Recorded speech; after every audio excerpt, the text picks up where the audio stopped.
15 atividades que são fundamentais de você, coordenador, fazer. Você já se viu diante assim de inúmeras tarefas e pensa, será que essas tarefas são minhas? Será que aquilo eu preciso fazer ou não? Será que essa é uma atividade que diz respeito a mim, coordenadora? Essas dúvidas vão ser respondidas agora. Vem comigo, mas antes, já curte esse vídeo, se inscreve no canal, começa a me seguir por aqui para que você receba mais e mais conteúdos bem fortes e importantes de coordenação pedagógica. E se você tem dúvida das suas atribuições enquanto coordenadora pedagógica, eu vou te dizer que é muito importante que você esteja comigo aqui até o final desse vídeo, porque eu tenho certeza absoluta que vão esclarecer várias dúvidas por aí. Se a gente pensar, nós coordenadores temos inúmeras atribuições que a gente faz ali no dia a dia e não percebe. Mas será que alguma delas a gente tem falado sim sem ser uma atribuição nossa? Será que a gente tem ali certeza absoluta que a gente precisa fazer aquilo? Uma maneira bem legal de você saber as atribuições que estão a cargo das suas tarefas por aí é você conhecer o PPP da sua escola, o Projeto Político Pedagógico. Ele vem ali como um norteador das atividades de cada um dos segmentos da sua escola. Mas existem alguns que às vezes nem estão escritos por lá e a gente se perde muito. Primeira coisa que muitas vezes é uma grande atribuição da maioria dos coordenadores pedagógicos é a organização dos horários de aula. É isso mesmo. Não somente produzir a divisão dos horários, mas organizar como isso vai acontecer de uma maneira sistemática e direcionada. Na maioria das vezes, a gente faz isso no início e no fim do ano para o ano seguinte, mas nem sempre é assim. Tem um professor novo, tem alguém que saiu e a gente ficou com um cargo vago para conseguir contratar outra pessoa só se a gente modificar algumas coisas no horário. Então, às vezes, isso acontece mais vezes no ano do que a gente imagina. Vale você ficar ligado para verificar se por aí isso não vai acontecer também. Algo que a gente precisa ter muita calma e fazer com muita tranquilidade é a verificação dos planejamentos por série. Sempre que o seu professorado, né, criar os planejamentos, seja por período, seja por semana, por quinzena, por mês, por ano, você precisa ter ali um momento de conferência. Isso pode ser sistematizado no seu cronograma de organização de atividades. Recebeu, está na hora de conferir. Teve alteração, está na hora de conferir. E você faz ali uma divisão para te ajudar nisso, para você não ir se perdendo ao longo do ano. Eu gosto muito de fazer por segmento. Confiro tudo do sexto, tudo do sétimo, tudo do oitavo. Da educação infantil, por exemplo, eu confiro todos os planejamentos daquela semana por período também. Então a gente ganha tempo, facilita a nossa vida e a gente consegue visualizar as coisas que são importantes ou até ideias para serem trocadas de um conteúdo ali para o outro, de um professor para o outro. Algo que a gente tem que fazer também é a organização das atividades avaliativas, a impressão, a formatação, a organização, a leitura para verificar se está de acordo com a estrutura que você deseja. Só que, claro, para isso você tem que ter passado as orientações e informações que são importantes para os seus professores. Senão você se perde, a coisa vira uma zona, a prova chega de qualquer jeito, então tem que ter ali tudo o que precisa ser seguido de regrinha para eles produzirem essas atividades, enviarem no prazo e você ter um tempo ali de organização para essa conferência das atividades e também depois organizar junto para que deixa tudo bonitinho, separadinho ali num lugar fechado até o dia de aplicar com os alunos. Mais um item que a gente tem que fazer também, que é a elaboração e o acompanhamento das atividades interdisciplinares. Quando eu falo elaboração aqui, não é você sair criando tudo sozinho, não, pelo amor de Deus. Não faz isso, tá bom?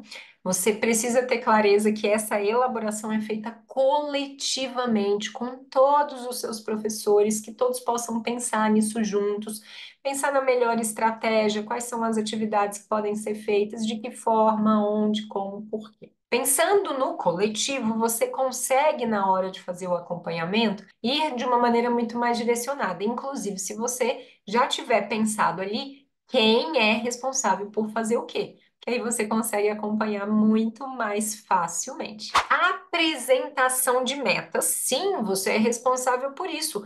Metas de desenvolvimento das turmas, aonde que a gente quer que os alunos cheguem, como que eles vão desenvolver essas habilidades, se não estiverem caminhando bem. Então, tudo isso vai aparecer dentro dessa apresentação de metas, não somente as metas que são recebidas, por exemplo, do governo, de alguma prova externa que é feita, mas internas também. Essas metas precisam ser apresentadas e pensadas coletivamente. Onde que a gente quer chegar?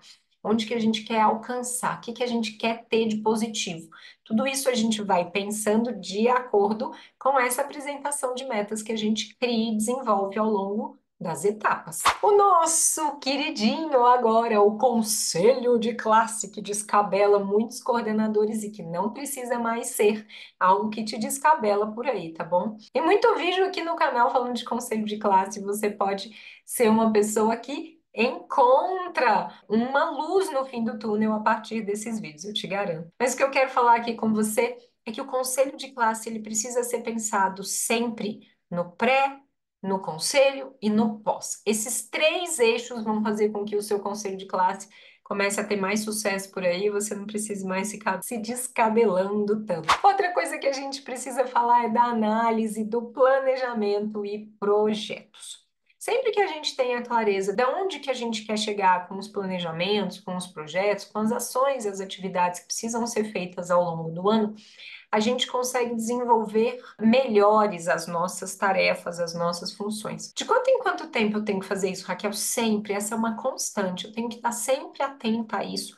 Tenho que estar sempre analisando, tenho que estar sempre verificando para que as coisas caminhem bem, não me perca, que eu não sinta que eu estou indo por um caminho errado. Agora a gente entra num eixo de três pontos importantes, que é a reunião de pais, reunião de equipe gestora e reunião de professores. A gente precisa fazer tudo isso. Nossa, eu que marco reunião com a equipe gestora, uai. Se você quer alinhar as coisas por aí, sim. Se você quer ter as coisas caminhando bem por aí, sim, você é responsável por isso, porque nem sempre a sua equipe gestora vai ter a sua visão macro, coletiva, como um coordenador precisa ter, né? Aquela visão com um olhar 360 graus, assim, consegue visualizar tudo igual a libélula. Agora a gente entra num outro eixo que é importante, que é o acompanhamento de todos os processos. Então, falei aqui de reunião de pais e professores. Depois que eu faço essas reuniões, eu preciso acompanhar tudo aquilo que a gente conversou, se está dando certo, se não está, se está acontecendo, se não está. Eu sei que muitas vezes, quando a gente fala de processos, a gente se perde, mas se você tem tudo registrado que aconteceu nas reuniões, você vai saber tudo aquilo que você precisa acompanhar. Só nas reuniões, Raquel? Não. Durante todo o ano letivo, eu preciso acompanhar o desenvolvimento dos professores, dos alunos, atendimento a pais. Esses são processos que acontecem constantemente. Algo que muitas vezes a gente não faz é a nossa formação. É isso mesmo. Como que tá por aí a sua participação em seminários, workshops? Quantas vezes você tem entrado aqui no canal para assistir mais vídeos e ficar afiadinha quando o assunto é coordenação pedagógica? Essa é uma atividade que a gente precisa fazer. Encontrar tempo para ela é fundamental. Como que eu encontro esse tempo mesmo, Raquel?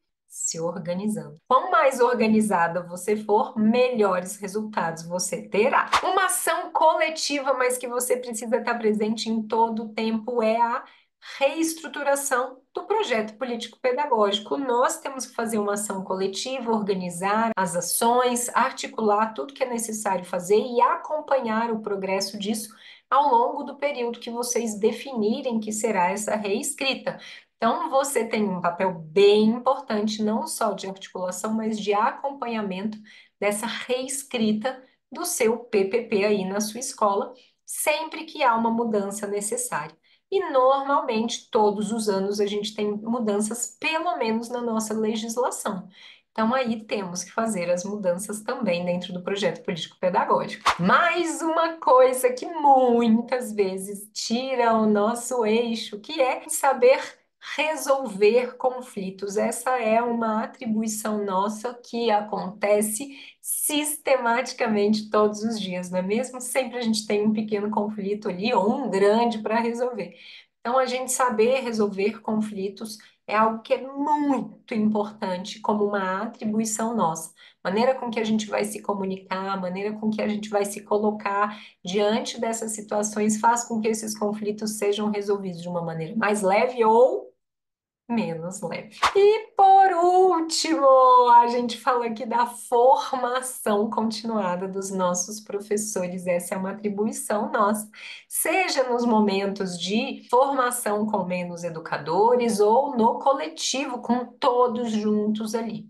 A formação continuada é fundamental para que a gente contribua com os nossos professores, para que a gente contribua com o desenvolvimento deles, com o desenvolvimento da nossa escola, com ações que sejam mais leves, com resultados mais positivos, que a gente vai encontrando aí muita coisa boa. Fica ligado aqui no canal que sempre tem conteúdo novo. Já se liga nesses vídeos que eu tô deixando para você aqui para que você possa continuar aí cuidando da sua formação para depois contribuir com seus professores. Beijo, até nossa próxima aula.